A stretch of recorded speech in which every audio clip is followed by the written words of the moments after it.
This morning. Still jet lagged, so I couldn't sleep. Last night I fell asleep around 2:30 and then slept until about 11. Slept almost 9 hours after I finally fell asleep. But for whatever reason, last night I laid down and went to sleep for maybe a half hour, an hour, and then kind of tried to go to sleep the rest of the night, but couldn't listen to podcasts all night. But now I decided, well, I'll just stay up, get out here at sunrise, which is 7:20 a.m. So now it's 7:19. So the sun should be coming up. We got some real nice hues in the sky. I see the sun rising, the red hue catching the top of the clouds in the distance. It's real pretty. We got some people doing yoga over here in the distance. Good for them. It's actually quite busy out here right now. There's a lot of parking spaces left available to park. And it's pretty out, real calm, not much wind. And here we go. I think I wanted to get out here maybe the morning. The morning sun and grounding and all that stuff might get my circadian rhythm back on track. So we got some running groups here, live streaming, probably.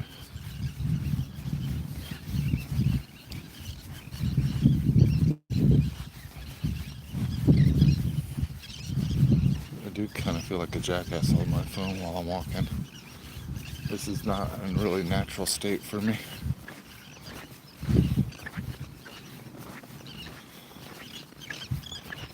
Let's go. Listening to music and yeah, interesting. Very calm waters this morning. Well, you guys can't really see it, but pretty good in the distance, these clouds. So, we had started to live stream in the mornings.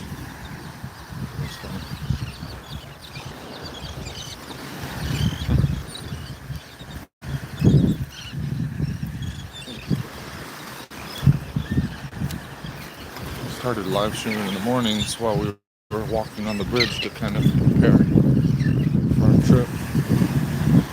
And now that I'm back, I was wondering if I should keep doing it or not. Wow, the water's nice and warm. Feels really good. Look how calm it is. The sun's rising right behind this building over here. I'll walk a little bit and see it. Water's nice and warm.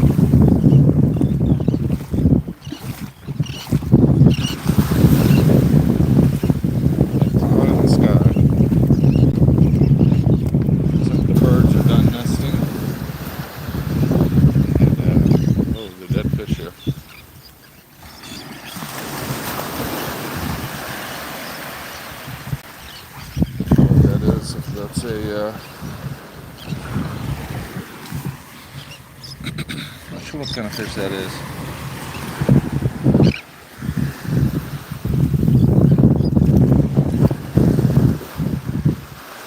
You see the sunrise here back behind the buildings here. A little bit.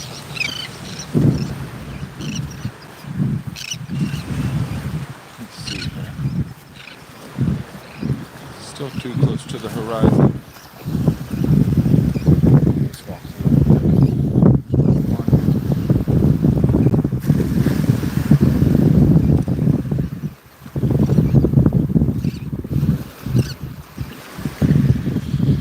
bit brutal flying back from Jakarta, but I did okay. And happy to be home. It's my honey bunny though, but she's going to be home in a couple weeks. She spent a little extra time with her mom. She hadn't saw her mom in probably 6 years or so before COVID.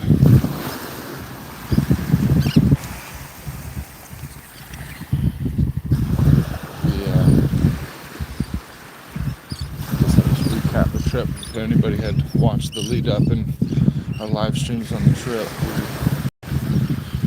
we started out here in Florida and flew first to Newark, got the plane, and then had a 15-hour flight to Tokyo, where we stayed a week. First night we stayed at Sheraton by the Disney Resort, and it was okay. It was probably kind of like a dip your toe in the culture. Look at that.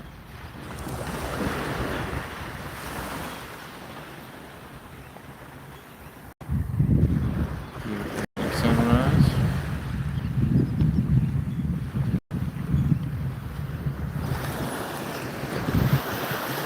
Just a real calm day this morning.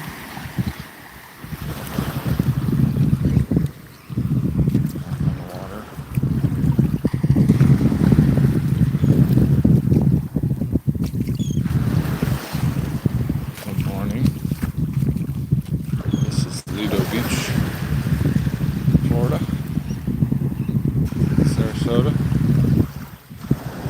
It's known to be calm waters. It's good for families and kids swimming. One more trip. It's 12 hours difference where we were, so my circadian rhythm's all screwy right now, but thought I'd get out, try to reset my circadian rhythm, ground myself, watch the sunrise. Live streaming for the last 4 weeks leading up to the trip and then on our trip, so I figured I might as well keep it going. Let me know in the chat where you're coming from. Yeah, we had an epic trip to Japan and then Indonesia. Almost 3 weeks. QQ staying there another couple weeks.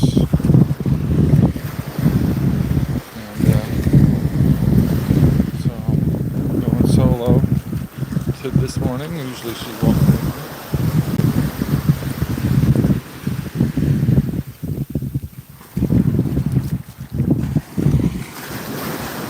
It's quite busy out here on the beach this morning. Usually it's not sunrise, but I guess that is the season.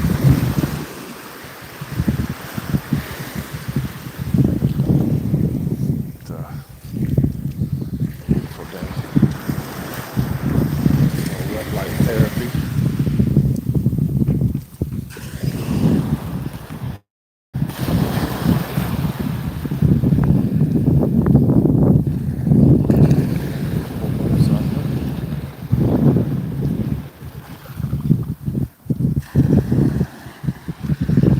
What we got there in the stream there? Let me know in the chat.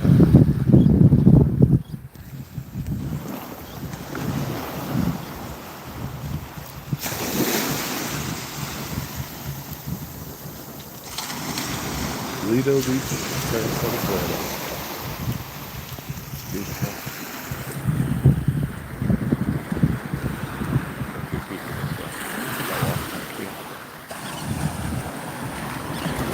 The sun rising over there. Hope everybody's having a great day, whatever time it is.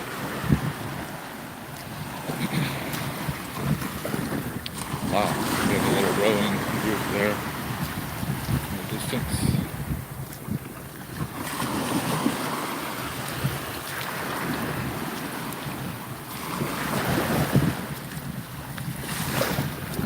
Lido Beach, Florida. In Sarasota. Look at this.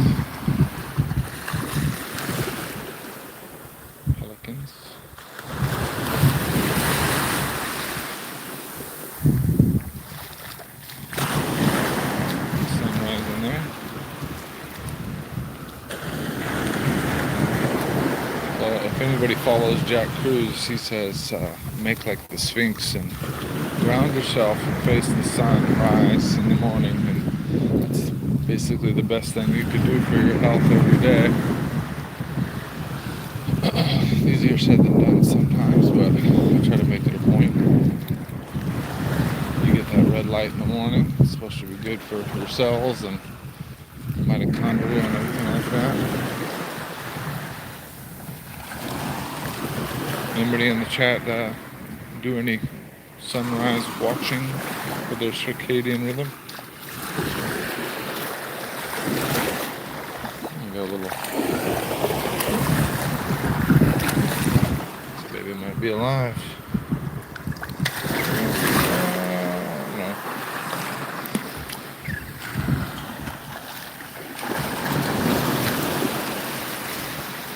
People like to pick up seashells here. The Amish come here and spend all day just picking up seashells. I guess you kind of take it for granted living here.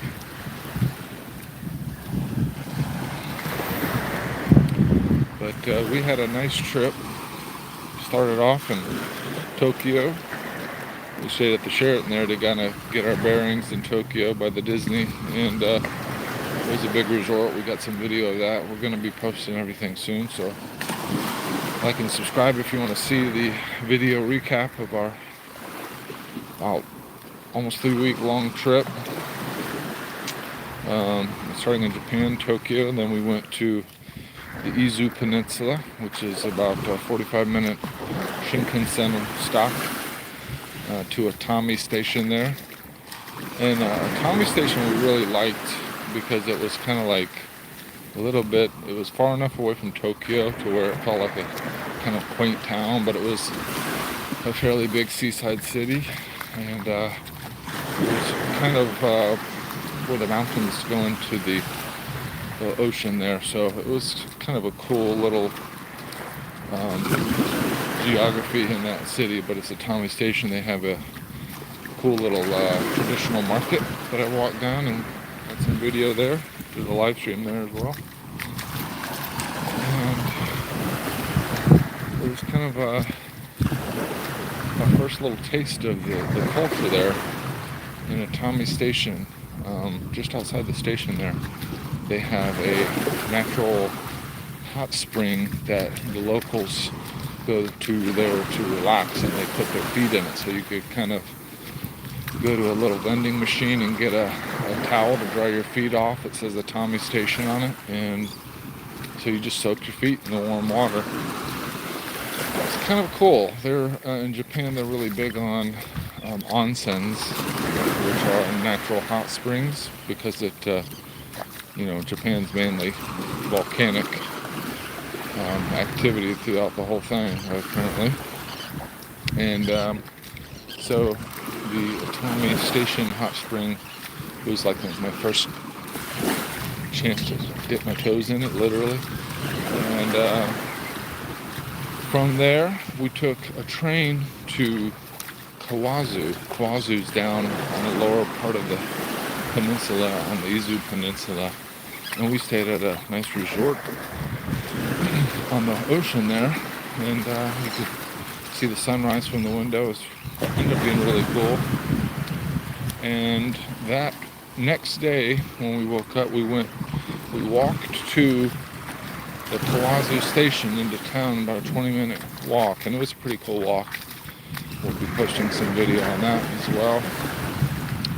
And we went over into the mountains, and there was a place called the Kawazu Seven Waterfalls, the Seven Sister Waterfalls. And it was a series of cascading waterfalls that were very beautiful. And at the bottom one, you could soak in a hot spring at the base of a waterfall. And that was kind of like my whole plan for that whole day, was to just do that. But we decided to check out the rest of the waterfalls that preceded it, and we ended up running out of time, so I wasn't able to actually go in to the onsen at the base there. But I was happy to see all the different waterfalls, so it was very cool.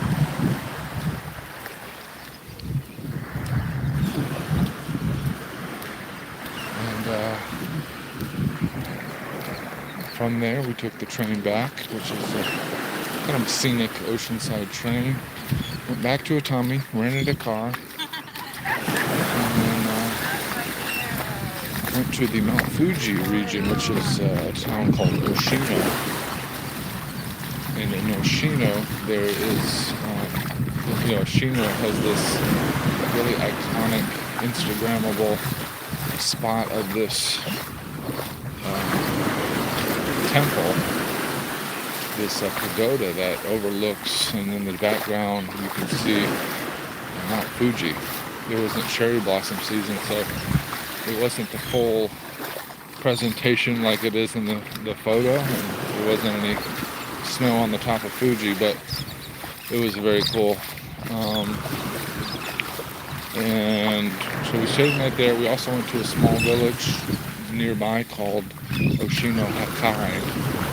And Oshino Hakai is a kind of a charming, historic little village that has some traditional style houses, and in the town it is surrounded by these 6 ponds, they call them, that are fed by natural, it's not hot spring water, but it's natural springs, and it's just crystal clear water, and it flows out into these little streams all around the city, and it's really quaint, really cute, charming, and a bit touristy, but it was definitely kind of exceeded my expectations. I was like, well, it's something to do, we're in the area, we want to see Mount Fuji, and I'm glad we did end up stopping, because it was very cool. From there, I went back to Atami, took the bullet train to Kyoto, and we had planned to stay a couple nights in Kyoto. Kyoto is a lot bigger of a city than I thought it was. It was kind of a metropolitan city in a lot of ways. It's almost big, it's as populated as Tokyo, and you don't have the high rises as many as you do in Tokyo, but it kind of was a big sprawling city. And Kyoto is known as the kind of cultural capital of Japan. And so we went to a couple historical UNESCO World Heritage Sites there. One of them being near the iconic bamboo forest that you see in Instagram photos. So we did that, and then there was adjacent to that was a UNESCO World Heritage Site of a Buddhist temple. It's known for the gardens, and the gardens were very meticulously cared for. You saw Buddhist monks there peering, snips and tweezers pulling out things that were out of place, and like little clovers. You call them, just picking out little clovers that weren't supposed to be in the rocks or something. So it was pretty cool, and it's quite busy as well. And one thing about our trip to Japan, it was a lot hotter this time of year than we expected it to be.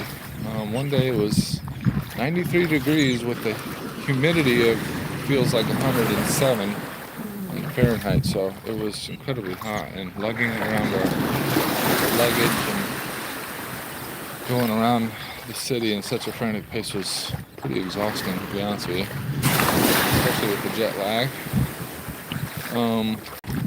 But we did it, and then the next day we were planning on going to the Gaion district, which is where the geishas do their work. We didn't see any geishas, but we were looking for just some of the iconic photos and videos that we saw online. We were just about to give up, because you can't really Google search a vibe, like what street is the popular street, because it's like a whole area. And just before we gave up, we kept going, and suddenly we were in these back alleys in the Gaion district, and it was very quaint and charming, a lot of historical buildings. And then as we got closer to another temple, which was another UNESCO World Heritage Site Buddhist temple that dated back to the Edo period, it started to get pretty touristy, but it was very cool because it kind of worked its way up the hills, and just very beautifully cared for area, the Gaian district.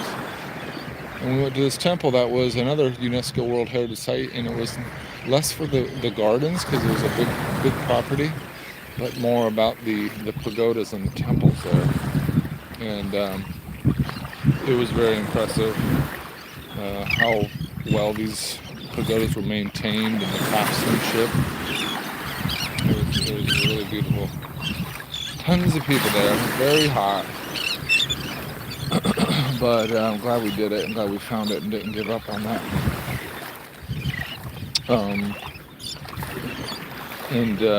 At this point, I think we had a nice lunch at this hotel in the historic area, and it was a tasting menu. And I would say it's like a traditional Japanese cuisine where it was a lot of subtle flavors and broths and sampling different broths. And the rice was, very skillfully cooked, and a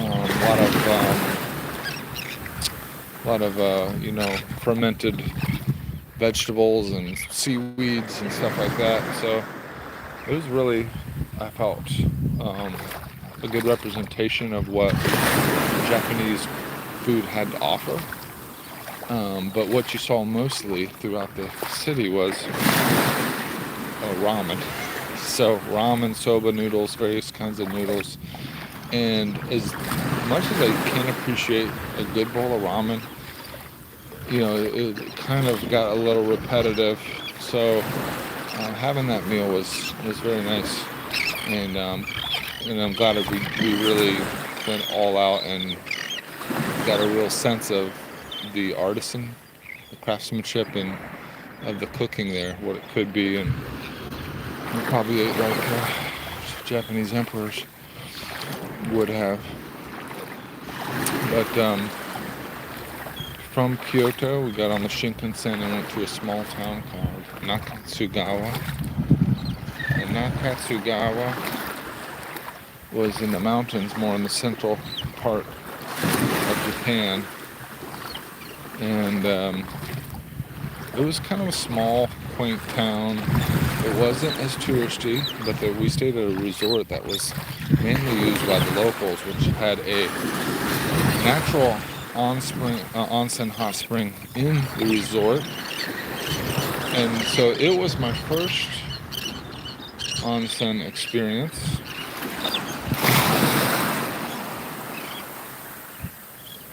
My first real onsen experience in Japan. And the hotel was, I don't know, it was kind of weird because I felt like at a resort that they didn't seem too many tourists there. And it was kind of weird, they had all these weird rules and stuff. Look at here. He's a little crappy. He's missing a claw.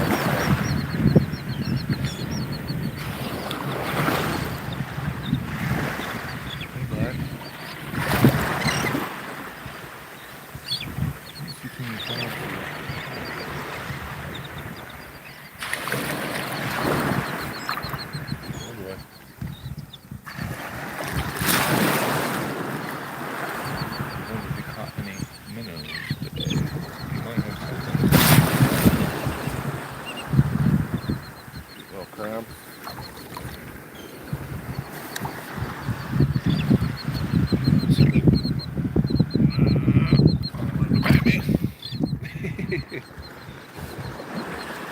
Alone anyways. See you, crab. I don't want to doink him. I'll doink me back. Let's get over here. Looks like another crab.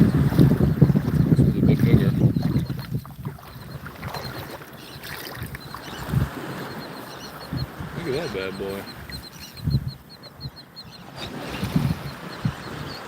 Looks like he's got both of his claws. That's a different kind of crab. That's not the same as the last one. So, just to carry on with the Japan trip itinerary, we were in Kyoto. The last night we were there, we had an amazing Michelin star restaurant meal at the Miyatsu Hotel, and it was called, I think, Toku restaurant. And I've never had a Michelin star restaurant meal before, but it was really quite incredible. It was how you would imagine another tasting menu, but the chef had a French background, so a lot of the meals were Japanese inspired, but with a kind of deconstructed French twist to it. Very good. Really enjoyed that, and we kind of celebrated Cuckoo's birthday. And they treated us well. We basically had the whole place to ourselves, and the service is really good. The gentleman that was serving us, he gave us a good breakdown of all the dishes and how they were prepared, a little background, a little story to them all. So very cool. And then from Kyoto we went to Nakatsugawa, and my first experience with a traditional Japanese onsen, and what it was, which was basically about 50 naked Japanese guys. About 50 naked Japanese guys in a hot tub, basically. And they had an outside area, and in a Japanese hot spring, you basically go clean yourself off first, get yourself real clean, and you're completely naked, and you're with a bunch of other naked guys, and they're kind of scooping hot water on themselves and stuff like that. And basically, as a foreigner for the first time in a hot spring, I'm just trying not to make eye contact and look at anybody's dick or anything. It was a little awkward, it's not my natural state, but I'm glad I did it. It was very cool. And then after these Japanese do the onsen, they basically go and read comic books. So after the Japanese onsen, which is basically a bunch of Japanese guys naked in a hot tub, which is a unique experience, I could say that. I don't think I've ever been nude in front of a bunch of other strangers before, so I'm glad I did it. It was a little awkward, but it was enjoyable. I mean, the onsen was a natural hot spring fed hot bath, and they take it real serious there. There's like a etiquette and proper procedures and everything, and after you do hot spring for a while, then you go into the relaxation room and you read comic books. I couldn't believe that part. It was such a weird contrast from the kind of historical tradition to a modern element of that with the manga comic book. So you'll see these dudes basically lounging in their kimonos, and they're just chilling reading comic books. And so that was interesting. But yeah, it was a unique experience. And from Nakatsugawa, we checked out these two historic and well-preserved Edo period towns that were called Mogome Juko and Mogome Hakai. And they were just basically these charming little streets. I posted a walking video on our qqdd walking channel, and it was a quaint little street. It wasn't that busy when we were there in the morning, and had a nice coffee from this local roaster called Hillbilly Coffee in Mogome Juko, and it was very good coffee. And a lot of the things that a lot of the professions that people do, whether it be from the guy picking up trash or a boutique coffee roaster, everybody kind of really took pride in their work, and they're big on uniforms there. So everybody's wearing like a uniform for their profession. So if you're a city worker or a garbage man or in some sort of city profession, then you're wearing a certain get-up with the headlamp and certain branding and whatnot. And so what I noticed there culturally, people really took pride in whatever they did, and that was true for the coffee roasting as well. And so we actually met somebody there that was Indonesian from Bali. It was a funny coincidence, and really enjoyed that town. Then we took a little trip into the hills there, into the up out of the valley into the hills, and there was this beautiful waterfall called the Ryuku waterfall, and is very the setting was beautiful. The water was crystal clear. It was so hot and humid there that by the time we got there, I took a nice little dip in the base of the waterfall, and it was just beautiful, refreshing. And we got some video to come on that. We posted some shorts of it on the channel as well. You could see what that looked like.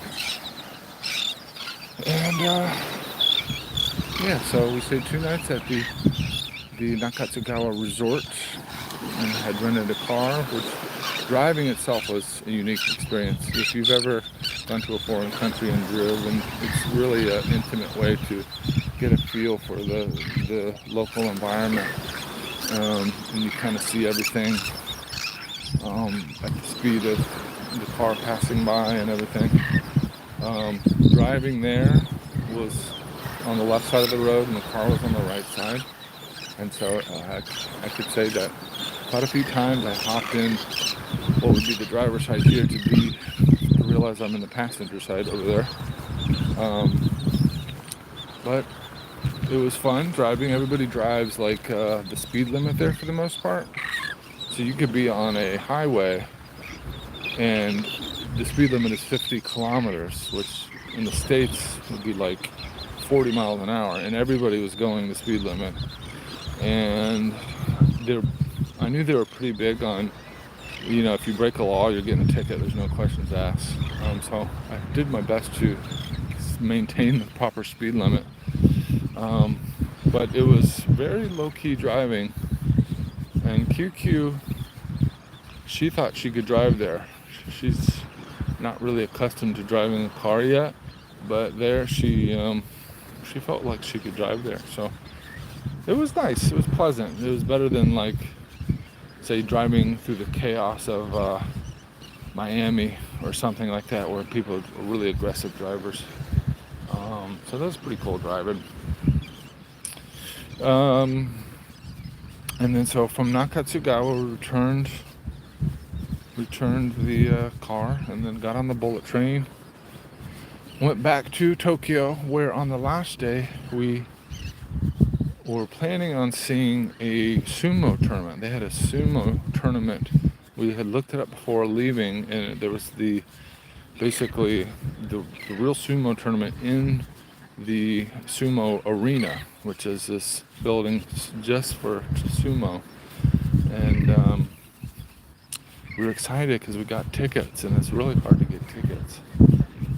And the tickets, before we left, we bought them online as soon as they went on sale, and we got them. And then we got an email saying, well, we kind of oversold them, so you might not have the tickets.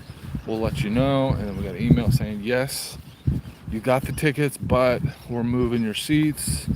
And then we got another email saying, well, you might not have got the tickets. And we had requested the tickets being sent to our hotel, the Sheraton. So the first day we arrived there at the Sheraton, we got an envelope from the reception, and we were pleased to have gotten the tickets in our hand. and we were excited to see the tickets and see the show. But when we got there, it was tricky managing our time, and we got on the wrong train, so we kind of wasted all time. It was, it just took a little bit longer, so we ended up getting there later than we were supposed to, and we actually walked up as the match was ending and everybody was letting out. We heard a big roar of the stadium as the winner of the last match finished. And so I was bummed. I gotta admit, I was bummed because it was kind of like the grand finale of the trip, and I felt like it was a really important cultural stop, and just to be a part of that, I thought would have been cool, and we missed it. And so I was kind of moping around, and I was just kind of walking it off basically, because I couldn't believe the lead up to it, the build up, the anticipation of it, and then just being, if we would have sat there for 30 minutes, I think we would have been happy to see the big boys finish it off. But anyhow, we kept on. We were walking around. We found a bite to eat. We ended up finding this place that actually, a restaurant that sold tickets. So we booked tickets for the next day, and we made sure we got there early in the morning. And in the morning, it's the small guys. It's not the heavyweights, the big. Well, there were some big guys, but they weren't like the A squad. But it was still cool to see the pageantry of the match, being in the room, seeing the sumos chop it out, and so it was very cool. And we at least got a taste of the cultural part of it. And from there, Ryuguko, then we went and got a bite to eat at this restaurant. And I happened to pick this restaurant, and it was more of a Western food, Italian restaurant actually. And the guy that served us, he ended up being the owner of this place, and he was so disappointed in himself that he did not give us the service that he thought we deserved.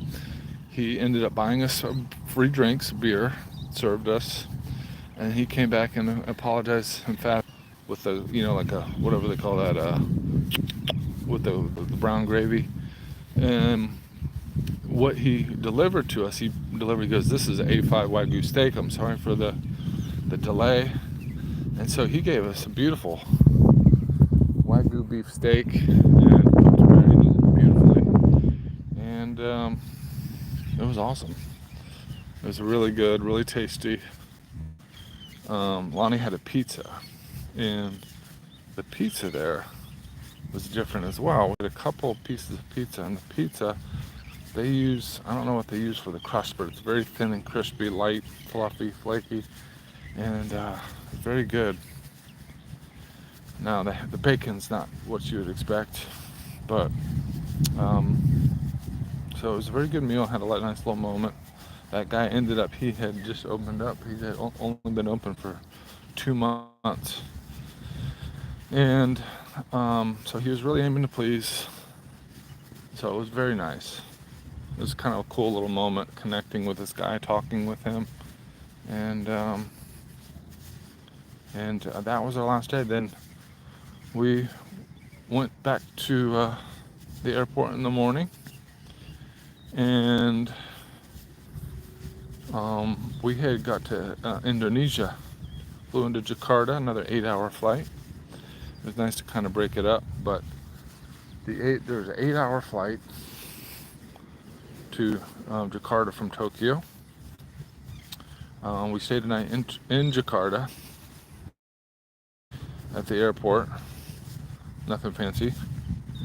But then we would then take the bullet train. They have a bullet train, so we did have to do another 40 minutes to an hour just to get from the train station there. But it was a nice change, and we ended up staying at this Eve Hotel, which is connected to another bit larger resort called the Pullman. So we used all the Pullman facilities, which was very nice.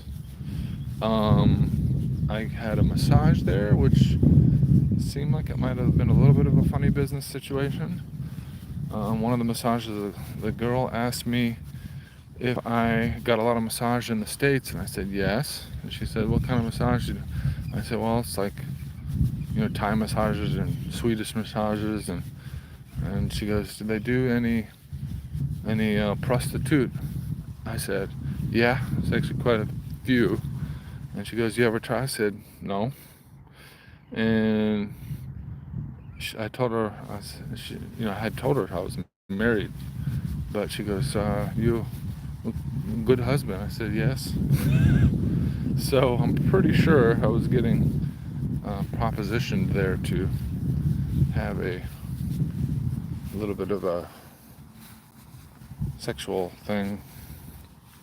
But so it was kind of a bummer. It was actually kind of disappointing, that because I didn't know if I was paying for like a real massage or like just a kind of like a little bullshit massage and then some sort of a prostitute situation. But anyways, that is what it was.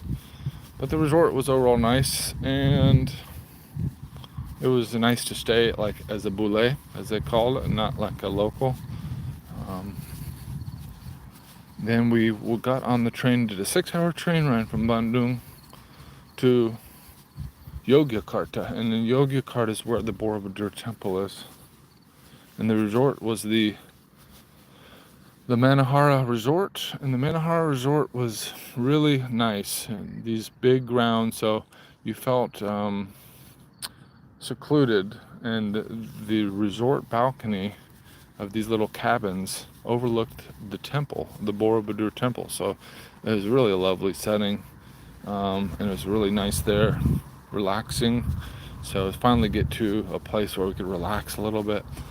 We saw the temple the next day. Now the Borobudur temple is the largest Buddhist temple in the world, and it is known to be like the Mecca for the Buddhist religion. So all the Buddhists got to go there one time in their life and practice their Buddhism there. We had a nice tour guide, told us about the temple. The temple is 1,200 years old, so they say. And there was a bunch of carvings of the Buddhist teachings in the walls. Now, it's hard to say. The temple was found a couple hundred years ago underneath a bunch of ash because of the local Mount Dome, some volcano there locally that is still active to this day.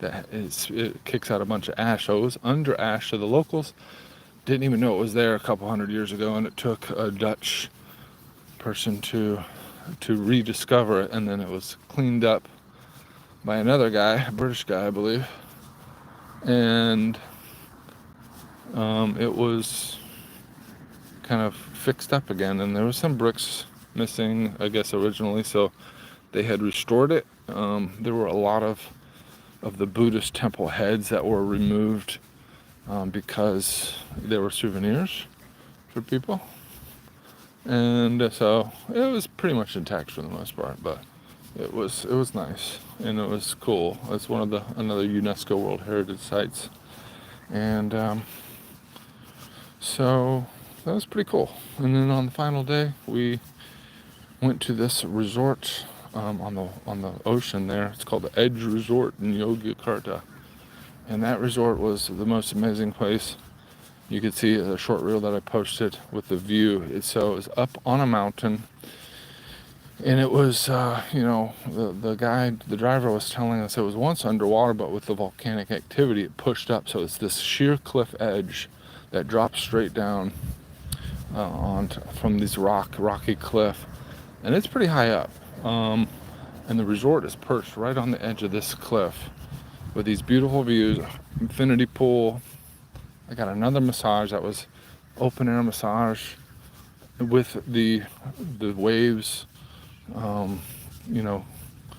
crashing on the beach below, and it's just really incredible. I could have stayed there a few nights. And in Indonesia, it's such a fast-paced hustle and bustle with so many people, and you're sitting in cars half the time. So to be there, kind of all you hear is the ocean waves crashing and a nice cool breeze. It was really paradise. I could live there. I don't think I could live in Indonesia as a whole because it's just so jam-packed. We spent most of our time in Indonesia just in a car because just getting to a restaurant or any other destination you want to go takes so long. It's literally an hour and a half to go anywhere. And if you want to go a long distance, like on a little sightseeing trip, you're spending 2-3 hours just driving. It really incredible. And I don't like that part of it. Plus, the infrastructure there is a little touch and go. The internet's getting a little bit better now there. When I lived there before, it was not great internet, and but now it's like you just wonder about the standards and practices. I don't think they have the ethics, say, of Japan. So you have poor water quality. You don't know if they're cleaning food right, where it came from, da da da da. So fish, if you buy a fish, it's probably sitting out all day in the hot sun or something. So there's parts of it that could be improved upon. So I don't think I could live there as a whole. Japan, I could see myself living there. Japan, just the pride and the integrity of just their day-to-day life there. They really are very focused, diligent people, and I thought that was very impressive. I think that's more like I am, so I try to be at least, or think I am, but I resonated with that part of the culture. But I will say, America is number one. The differences, I would say, with Japanese culture, that you kind of assimilate. There's a understanding that everybody kind of obeys the code of conduct there. And in the States, it's more freedom of expression, I guess you could say. You see a lot of people living different lives in dramatically different ways. And so I think that's kind of cool as an American. And I think that allows for a lot of innovation and whatnot, whether it be music and the arts, technology. So that's cool. Yeah.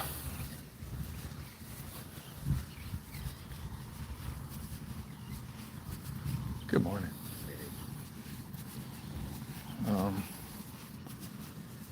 So then after the Edge Resorts in Yogyakarta, we took another 6-hour train ride to Jakarta.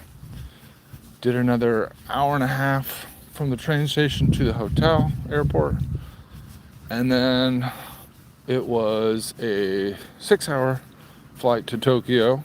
I immediately, with no delay, got on a 12-hour flight to Newark. I saw DDP in the airport, which was kind of cool. Sat next to a MMA fighter, Dante Bazan, which I'm a fan of MMA, so that was kind of cool to talk it up with him a little bit, get his perspective as a professional MMA fighter. And then from there, it was another 2 hour and 15-minute flight from Newark to Sarasota, and quite exhausted, but I did pretty good, I think. Now, if I could just get over this jet lag from the trip, I'll be all back to normal, back to the grind. It is quite a grind here in the States. You go to these other countries, it just seems like they have more time. But here, I don't think other countries appreciate how hard we work here in the States. But anyways, that was the trip. And I'm going to be signing off. Go home, relax a little bit, maybe work on some music. Ciao.